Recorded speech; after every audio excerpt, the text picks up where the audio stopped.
Hi there, this is another tech review for no reason at all. This time on the Rode VideoMic, which, spoiler alert, you're listening to right now. So if you like the sound of my voice right now, you might like it. Or you might just like me, I don't know.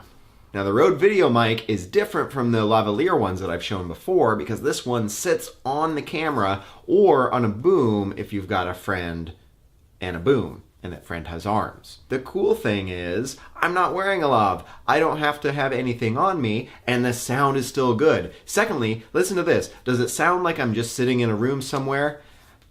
Maybe, but I think it actually sounds pretty good, especially considering it's all the way over here. The microphone is up there on the camera. I can't even reach it. It's that far away, and so the fact that this audio could be even in the same league as a little microphone sitting here right next to my throat is pretty awesome. So I really like this. This is one that it's really convenient to use because you can just set it up on your camera and have it right there. You don't really have to think about it that much. Once you have it set up, it sounds way better than the internal mic on your camera. I'll give you an example. I'll switch over to the internal mic on my camera right now. Okay, this is the internal audio on my camera right there. Isn't that a gigantic difference? Doesn't this sound terrible? It sure does. By the way, the camera I'm using is a GH3. I used to have a GH2, which actually had a much better internal microphone. They took a step backwards when they upgraded everything else, I guess. But this is not unusual for a DSLR audio. A lot of it sounds like this. Like if I had a different camera, like a Canon camera or a Nikon, it would probably sound in this range. In other words, pretty crappy. So having the shotgun mic on top of it is a huge, gigantic difference. And so in comparison, I'm going to put on a lav now so you can hear the difference between this and the shotgun and the lav. Okay, now this is the sound of the Giant Squid Lav, which I reviewed earlier, and I really like the sound of this. It's great, it sounds really good. The only thing is you do have to deal with wearing a lav and, you know, miking it up beforehand. So it's better for something where you can sit down and you know you're going to be recording something, whereas if I were doing like a run and gun type thing, or I just want to do something casual, then I'd probably use the shotgun mic up there.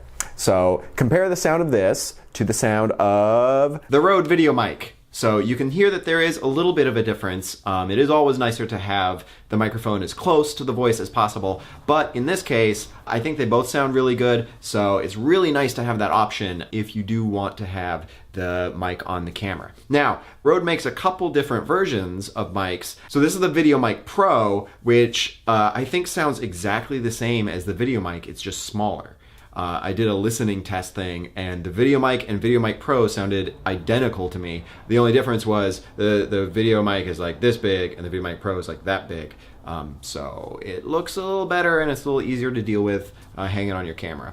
But the VideoMic is cheaper, so if you don't mind the size of it, then you can save money and get something that sounds just as good as this. So if you're going to choose between a lav and a shotgun, it really depends on your usage, but having both available is really nice. And the main thing is that any of them, either of them, make your video sound so much better. It's so much better. I would rather have a really crappy cell phone camera and good audio than an awesome camera and terrible audio. It just makes a huge difference, and it doesn't sound like you are trapped in a tiny little box, even if you are. And if you are, I'm sorry, but you should stop watching this video. Everyone else, keep watching this video, except it's about to end.